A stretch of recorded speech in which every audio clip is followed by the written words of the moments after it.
नमस्कार साथियों, आज हम सब भारत के एक महान नेता, दूरदर्शी प्रधानमंत्री और युवाओं के प्रेरणा स्रोत श्री राजीव गांधी की जन्म जयंती पर उनको नमन करने के लिए एकत्रित हुए हैं। राजीव गांधी का जन्म 20 अगस्त 1944 को हुआ था। वे भारत के प्रथम महिला प्रधानमंत्री श्रीमती इंदिरा गांधी के पुत्र एवं स्वतंत्र भारत के पहले प्रधानमंत्री पंडित जवाहरलाल नेहरू जी के नाती थे। इस प्रकार वे भारतीय राजनीति के एक ऐसे परिवार से जुड़े थे जिसके देश की स्वतंत्रता और लोकतंत्र की दिशा में एक नई पहचान दी। राजीव गांधी जी का जीवन बहुत ही सादगीपूर्ण और आम युवाओं जैसा था। शुरुआत में उन्होंने राजनीति में आने का कभी विचार किया ही नहीं था। वे एक पायलट बने, इंडियन एयरलाइंस में पायलट थे, प्लेन उड़ाते थे, नौकरी करते थे। लेकिन परिस्थिति में उन्होंने राजनीति में उनको आना पड़ा। 1980 में संजय गांधी, उनके छोटे भाई, असामयिक मृत्यु के बाद वो राजनीति में आए और फिर 1984 में इंदिरा गांधी की दुखद हत्या के बाद मात्र 40 वर्ष की आयु में वे देश के सबसे युवा प्रधानमंत्री बने। यह अपने आप में इतिहास रचने वाला क्षण था। राजीव गांधी जी का योगदान और उपलब्धियां आधुनिक भारत के निर्माता कहलाते हैं। राजीव गांधी जी को आधुनिक भारत का शिल्पकार कहा जाता है। उन्होंने कंप्यूटर, सूचना प्रौद्योगिकी, आईटी और दूरदर्शन हो, दूरसंचार हो, उसमें क्रांति की नींव रखी। टेलीकॉम, कंप्यूटर की क्रांति।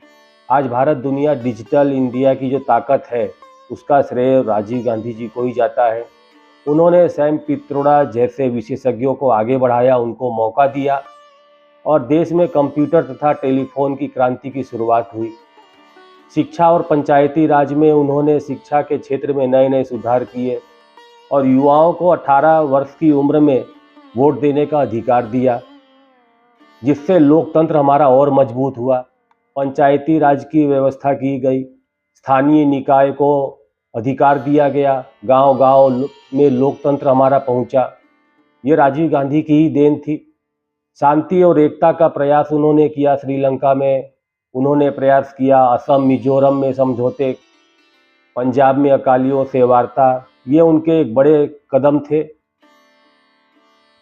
वैज्ञानिक सोच के जो उनका प्रसार था, उन्होंने भारत को 21वीं सदी में ले जाने का सपना दिखाया और उसके लिए आधार तैयार किया। राजीव गांधी का व्यक्तित्व बेहद सरल, संवेदनशील और दूरदर्शी नेता थे। वे युवाओं को ऊर्जा पर विश्वास करते थे कि युवा जो देश का है उसको आगे बढ़ना चाहिए। उनका कहना था कि भारत को मजबूत बनाना है तो युवाओं को मजबूत बनाना पड़ेगा। उनकी राजनीति का मूल मंत्र था 21वीं सदी का भारत। वे मानते थे कि विज्ञान और तकनीक से ही देश गरीबी और पिछड़ेपन से बाहर आ सकता है। लेकिन दुखद अंत, अफसोस, इतनी कम उम्र में एक षड्यंत्र का शिकार हो गए और वो हम सभी लोगों से दूर हो गए। 21 मई 1991 में उनकी हत्या कर दी गई। मात्र उस समय उनकी आयु 47 वर्ष थी। सबसे कम उम्र के युवा, सबसे प्रतिभाशाली नेता को हम लोगों ने खो दिया। आज के भारत के लिए संदेश, साथियों, आज जब भी हम राजीव गांधी जी को याद करते हैं तो हमें यह सोचना चाहिए कि उन्होंने जिस भारत का सपना देखा था, एक तकनीकी रूप में एक सशक्त, आत्मनिर्भर और आधुनिक भारत का जो उनकी सोच थी, क्या हम उस सपने को पूरा करने की दिशा में आज की चल रहे हैं? राजीव गांधी की जो सोच भारत को एक नई दिशा दी, उनकी दूरदर्शिता के बिना आज डिजिटल इंडिया हो, स्टार्टअप इंडिया हो, संभव होता ही नहीं।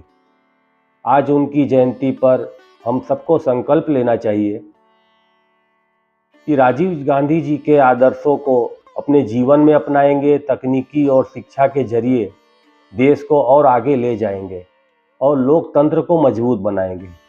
तो आज के लिए इतना ही। राजीव गांधी जी अमर रहे। भारत माता की जय।